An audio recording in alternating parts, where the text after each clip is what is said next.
नमस्कार मंडळी, तुम्हा सगळ्यांचं आपल्या यूट्यूब चॅनलवर खूप खूप स्वागत। खूप दिवसांनी आज आम्ही निघालो आहे फिरायला।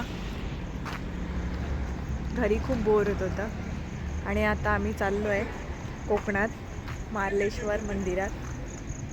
तर मध्येच हा एक हॉल घेतला आहे, द विलेज रेस्टॉरंट।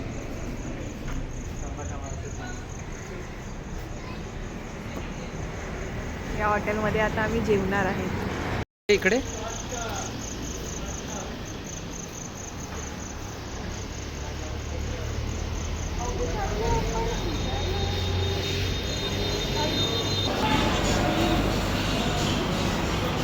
भेटली एक ती।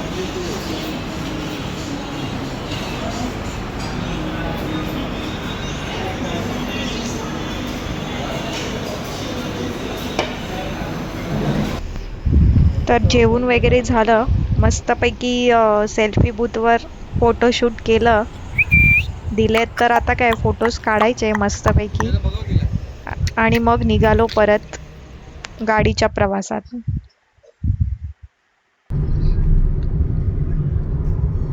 आता काढता येते क्लिप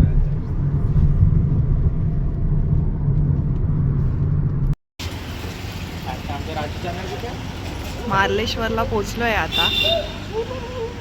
सकाळचे वाजले आहेत काहीतरी 7:30-8। शुभम हॉटेलमध्ये नाश्ता करायला निघालोय, मग पुढे जाऊ।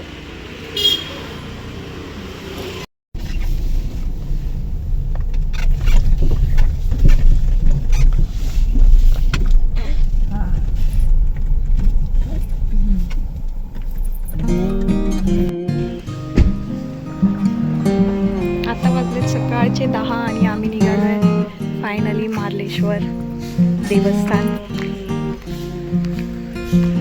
दर्शन करायला। आमच्या होमस्टे मधून आम्ही आत्ताच निघालोय।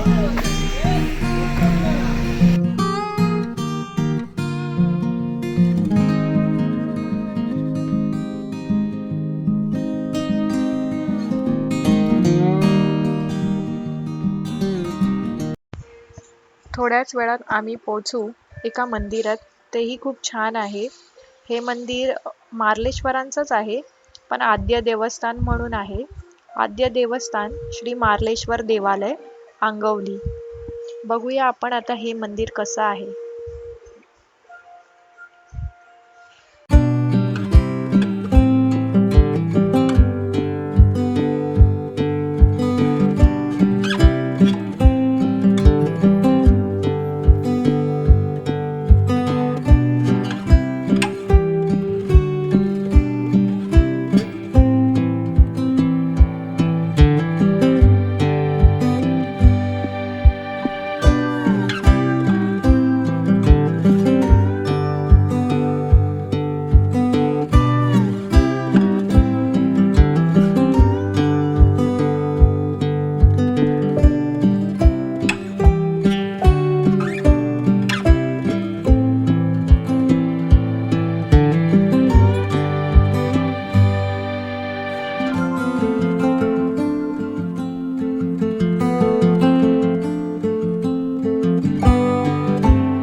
आता मारळ गावामध्ये पोहोचलोय।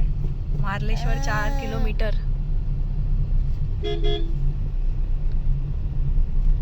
मार्लेश्वर लेफ्टला आहे आणि कदळदरा तो राईटला होता।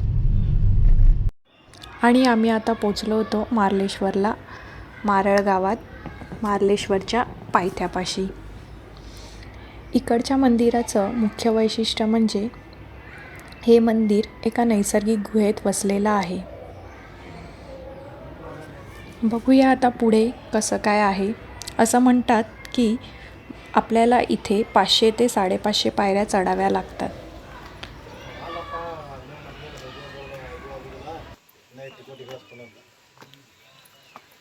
फायनली स्वप्नातलं दर्शन आज होणार आहे.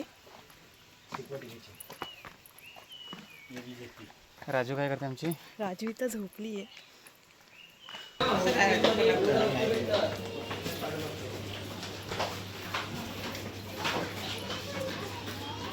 चला, दर्शनाची वेळ जवळच आली आहे.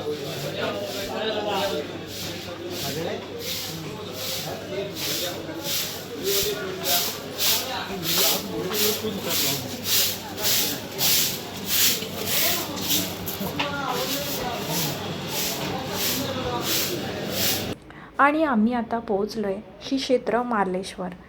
मार्लेश्वर हे महाराष्ट्रातील रत्नागिरी जिल्ह्यातील संगमेश्वर तालुक्याच्या निसर्गाच्या कुशीत वसलेलं अत्यंत जागृत देवस्थान आहे.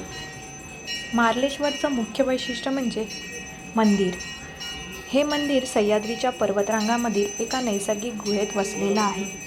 गुहेत प्रवेश केल्यानंतर मार्लेश्वर आणि मल्लिकार्जुन अशा 2 स्वयंभू शिवपिंडीचे दर्शन होते. गुहेच्या आत कोणत्याही प्रकारचा वीजप्रवाह नसून केवळ पारंपरिक तेलाच्या समया आणि पणत्यांच्या प्रकाशात होणारे देवाचे दर्शन मनाला एक वेगळीच शांतता देऊन जाते. पुढे आहे धारेश्वर धबधबा. मंदिराच्या अगदी जवळूनच सुमारे 200 फूट उंचीवरून कोसळणारा धारेश्वर धबधबा हे येथील मुख्य आकर्षण आहे. सह्याद्रीच्या कड्यावरून कोसळणारा हा धबधबा पुढे बाव नदी म्हणून वाहू लागतो. पावसाळ्यात या धबधब्याचे रूप अत्यंत रौद्र आणि विलोभनीय दिसते. पावसाळ्यात आजूबाजूचे वातावरण एकदम हिरवेगार आणि मोठमोठे धबधबे येथे वाहत असतात.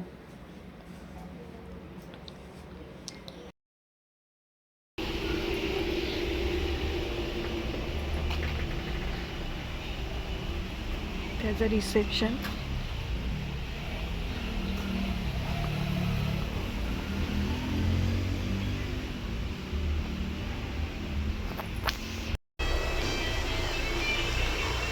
आत्ताच आम्ही आलो आहे मार्लेश्वर देवाचं दर्शन करून. आणि हा आमचा होमस्टे. राजवी आणि मम्मा आता चालले आहेत होमस्टेमध्ये.